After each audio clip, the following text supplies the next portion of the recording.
Eso es continuar una conducta pecaminosa a pesar de que usted sabe que es mala. A pesar de que usted sabe que es dañina. A pesar de que usted sabe que es desagradable a Dios y usted lo sigue haciendo. Eso es perseverar en el pecado.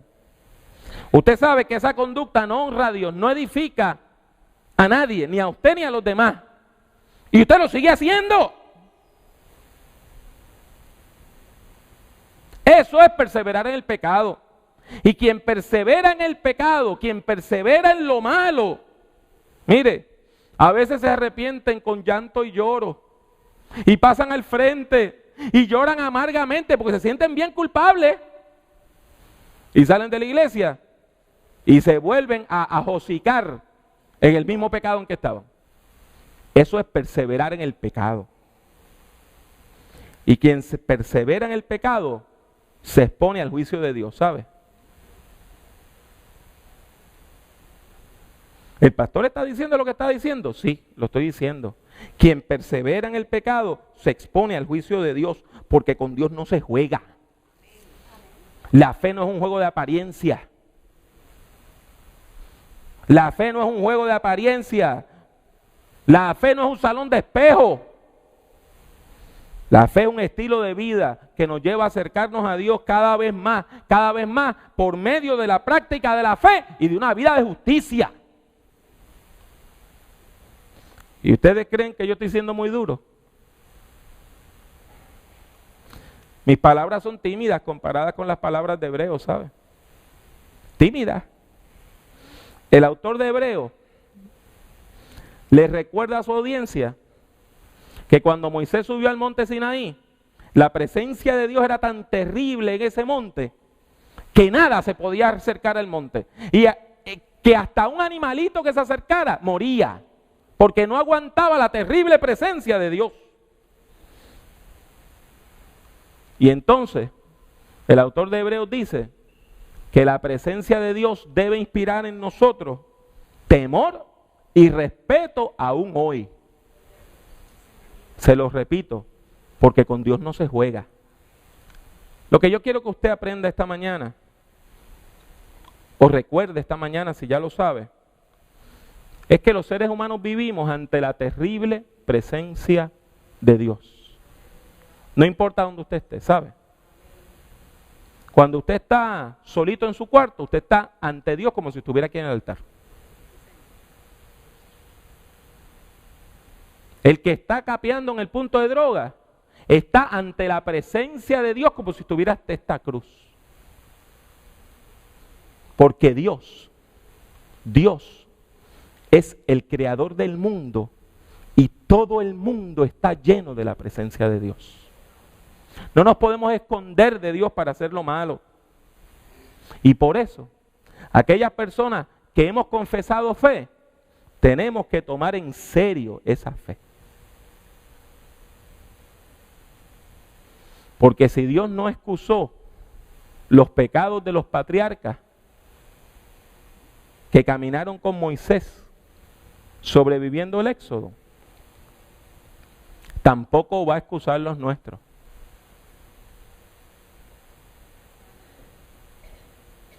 Tenemos que recordar que Dios es amor. Pero eso hay que balancearlo recordando que Dios es también fuego consumidor. A Dios se le teme y se le respeta. A Dios no se le miente. A Dios no se le engaña. Y ustedes y yo tenemos que temer y respetar esa terrible presencia de Dios.